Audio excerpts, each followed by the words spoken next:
desse bate-papo de hoje.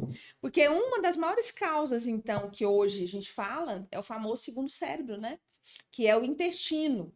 Que eu brinco assim, Papai do Céu fez dois, ele não faria isso à toa, e os dois juntos têm quase 12 metros, então deve ser porque presta para alguma coisa, deve ser que esse negócio é importante. Então, assim, o que influencia o intestino nisso tudo que a gente está conversando, doutora Renata? Realmente, o intestino é um dos órgãos. Existe esse questionamento se não é o primeiro cérebro, né? A gente deu muito valor ao cérebro, porque na verdade ele é um órgão neuroendócrino, né? Então ele tem inúmeras funções, aos quais a gente não sabia há alguns anos atrás, né? E estudar sobre intestino, quanto mais você estuda, menos você sabe, né? Porque é uma caixinha de surpresa, é uma construção a cada dia. E exatamente na minha história, eu tenho intolerância à lactose. Vou tentar fazer a trajetória aqui do por que eu estou nesse intestino hoje, né?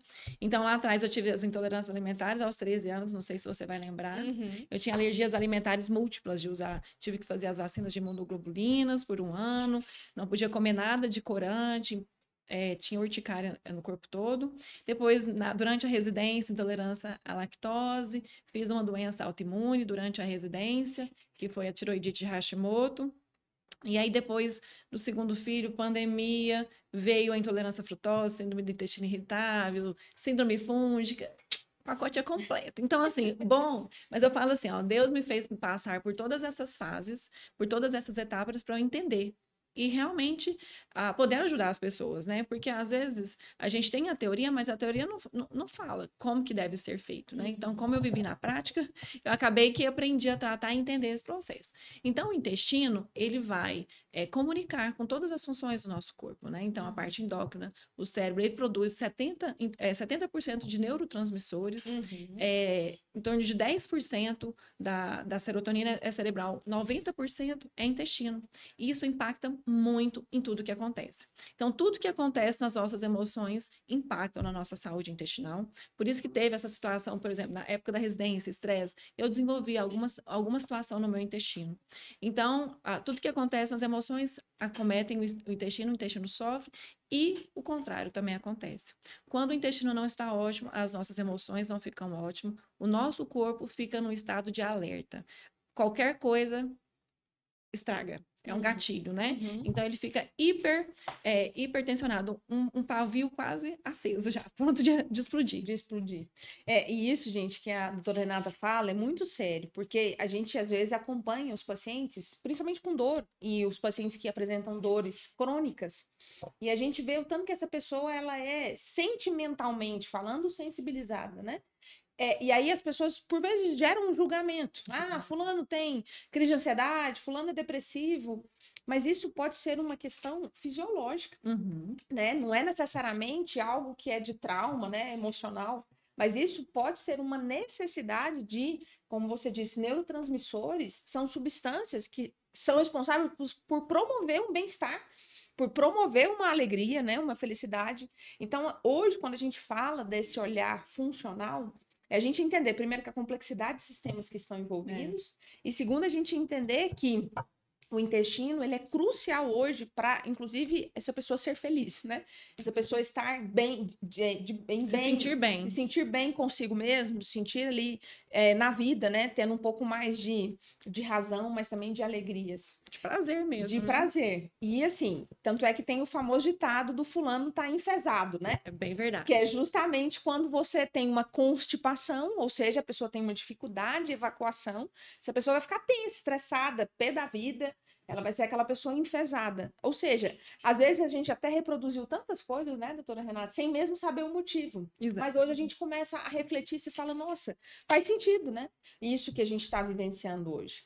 E, doutora Renata, se essa pessoa não tem um intestino bom, ela pode ter dor abdominal, ela tem dor ali na articulação, ela tem algum tipo de fragilidade nesse sentido? Com certeza. Então, vamos lá. Então, vamos primeiro explicar o que é um intestino bom e o que não é um intestino bom, né? Então, o intestino, ele é o finalzinho ali do processo digestivo. Então, a gente come, teoricamente deveríamos mastigar, né? Só que hoje a gente tem 5 minutos para almoçar, a gente perdeu grande parte do processo digestivo quando a gente não mastigou. Então, ali no estômago, a gente tenta digerir esse alimento alimento, as proteínas são sempre mais difíceis, então a importância, de novo, do processo de mastigação, e depois o estômago vai começar a chegar ali no intestino delgado e intestino grosso. E aí, nesse processo, se a gente não digere bem algum alimento, então, por N motivos, um processo de mastigação ruim, por uma enzimas digestivas que não estão suficientes, porque quando a gente sobe o nosso estresse, as enzimas digestivas diminuem. Então, a gente já começa ali a bloquear ou diminuir nossa capacidade de digestão.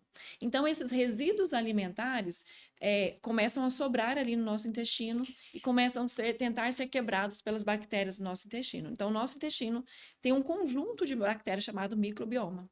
Bactérias, fungos, arqueias, um monte de micro-organismos ali que devem viver em sinergismo, em simbiose ali. O negócio tem que ter as boas e as ruins ao mesmo tempo. Faz parte. Equilíbrio. Um equilíbrio. Só que, às vezes, quando a gente não digere bem alimentos, usa muito medicamento, usa muito açúcar, álcool, corantes, aditivos alimentares, aqueles nominhos lá na lista de ingredientes que a gente não entende nada, tudo aquilo ali começa a agredir as nossas paredes intestinais. Além do que, somado aos resíduos alimentares, essas agressões, a gente gera ali no nosso intestino um quadro de disbiose que é esse desequilíbrio entre as bactérias boas e ruins, associado a um quadro de hiperpermeabilidade. O que é isso? É como se abrissem buracos no nosso intestino.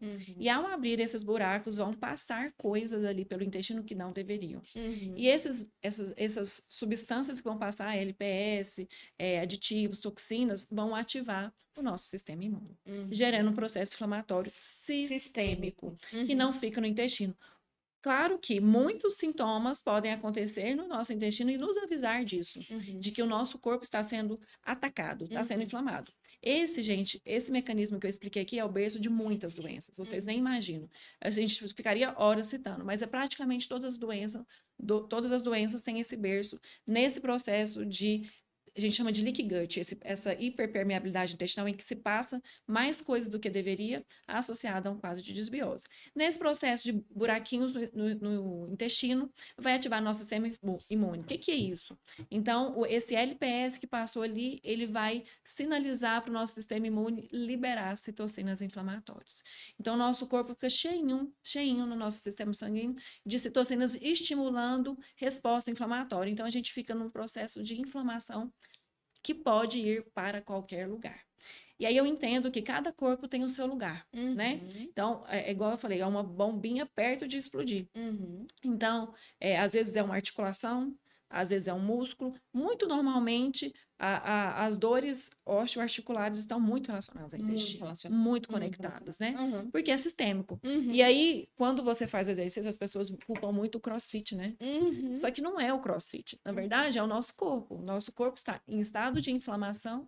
E aí, qualquer pingo num copo cheio transborda.